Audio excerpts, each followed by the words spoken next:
Hello everyone and welcome to the playtest of the build 1.07 of Colossal Havoc. So we got a quick start button here, or how to play.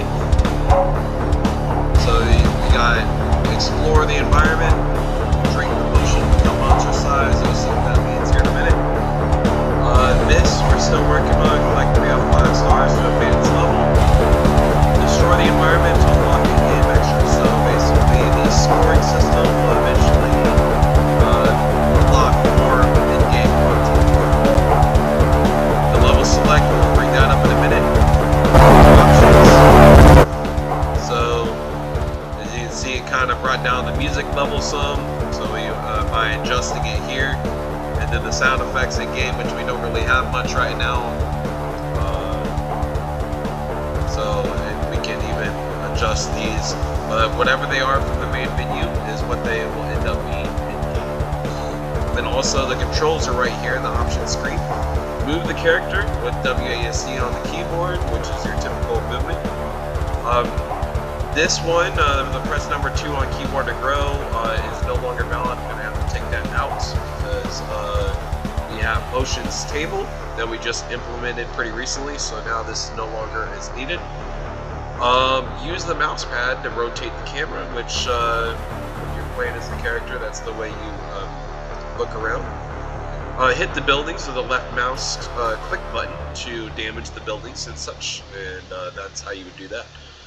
Again, the volume settings are mainly from the main menu, and then they'll be the same in the pause menu in-game, so those options will be the same. Credit screen, me and my team. So Corbin has pretty much done characters and animations. He's working on additional characters for the game and their animations. Jayla has done the level design, the research for the look of the levels, and coding as well.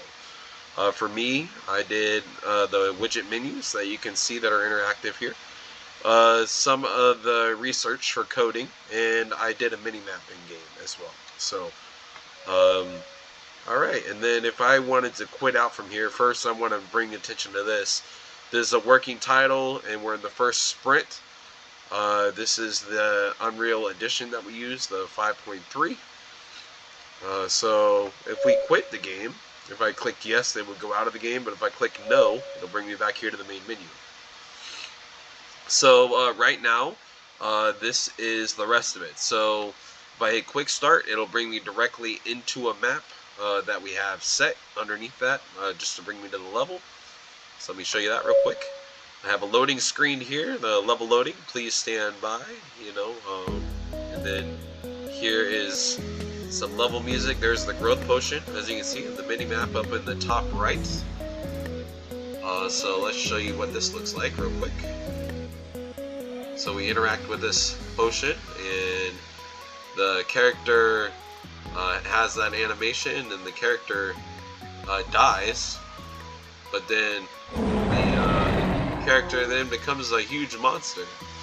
As you can see, we have an objective thing on screen. Because of the adjustments pretty recently, we do not have a update for that, and then the timer as well will be for later, for when we have the choice to either attack some buildings, which I'll show you here. As you see, the buildings take damage and they can be destroyed. And not all of them can be destroyed, but some of them currently. And so we're going to have to update the objectives for either the stars, skulls, or whatever we use for certain things. Looks like this building can't be damaged, which is fine. So not all buildings can be damaged just yet.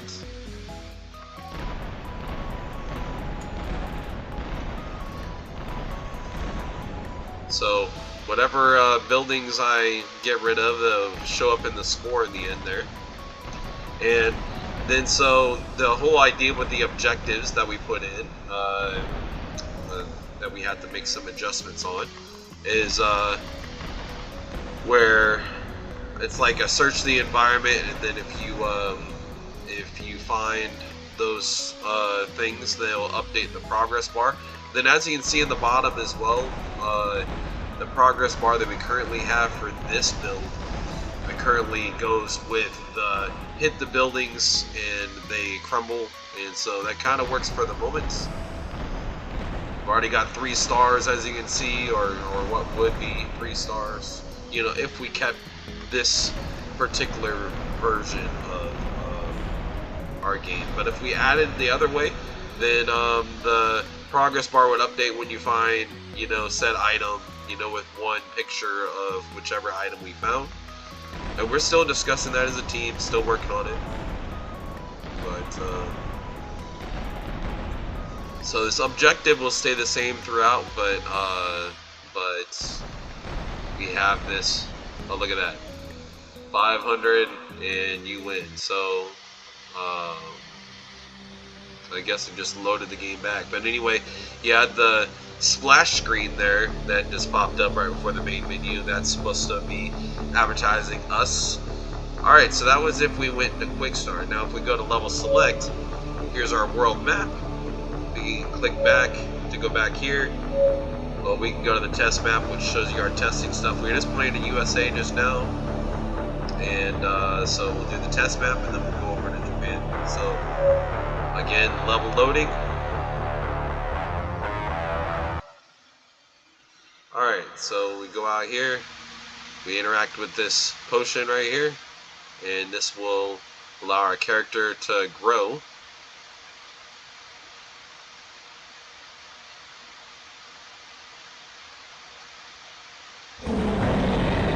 Alright.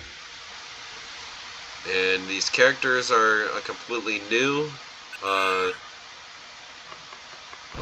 As you can see, some of the print strings up in the top doing stuff. But I'm wondering, you know, okay, you win. So like a certain amount of points will do that, and then it loads back up to the main menu. So, okay, so you win if you get a certain amount of points. The scoring thing was added brand new for this build, so I hadn't had a chance to play it in the regular editor yet. So, and then you got this one. So now we did the test map, which kind of showed you a little bit of the mechanics, showing the way the building should be destroyed. You saw the USA on the quick start, so let's go over to Japan. Again, the level loading screen. Before I do anything here, I want to show you the pause screen and show you that works before we finish up. So obviously you guys saw the main menu works and the levels are loading up properly. Or at least hopefully, because right now this is taking